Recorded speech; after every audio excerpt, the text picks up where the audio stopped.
User ID password দিয়ে আমরা log in করলাম।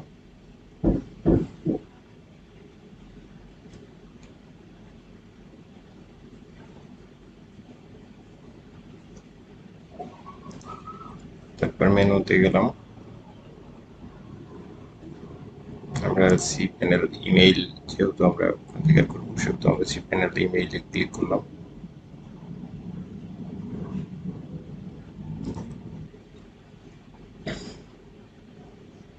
এরপর cPanel ইমেইলে কিছু শর্টকাট আইকন দেওয়া রয়েছে। আমরা ফার্স্ট যেহেতু আমরা ইমেইল ক্রিয়েট এবং ম্যানেজ করব সেহেতু আমরা ইমেইল ক্রিয়েট এন্ড ম্যানেজে ক্লিক করে কন্টিনিউ দিলাম।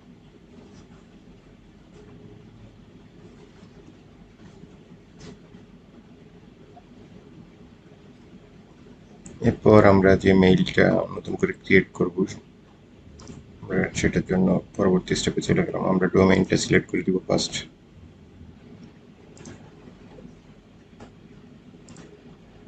এরপর ইউজার নামটা দিয়ে দিব।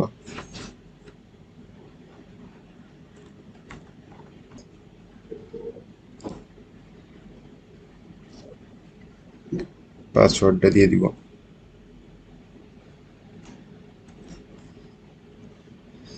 এরপর এখানে অপশনাল সেটিং রয়েছে, তো আমি এডিটে চলে যাচ্ছি। এখানে স্টোরেজ স্পেসটা আমি জিবিতে কনভার্ট করে এখানে দিব 15 জিবি। যা কিছু আছে সবই ঠিক আছে। আমি এখন হচ্ছে stay on this page after I click create, তো আমি এটাতে ক্লিক করে দিলাম। আমি এখান থেকে বের হয়ে যাব ক্রিয়েটে ক্লিক করার পর। তো আমরা এখানে দেখতে পাচ্ছি আমাদের মেইলটা ক্রিয়েট হয়েছে।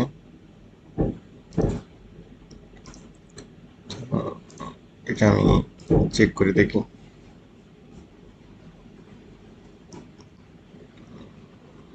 এখানে চেক মার্ক দিয়ে দিলাম কারণ এখানে সবসময় ইমেইলে ওপেন হয়। তো আমরা দেখতে পাচ্ছি এখানে ডিটেলস রয়েছে। তো আপনারা এখানে এই সেটিংটার মাধ্যমে আপনাদের মেইলটা কনফিগার করে নেবেন। ধন্যবাদ।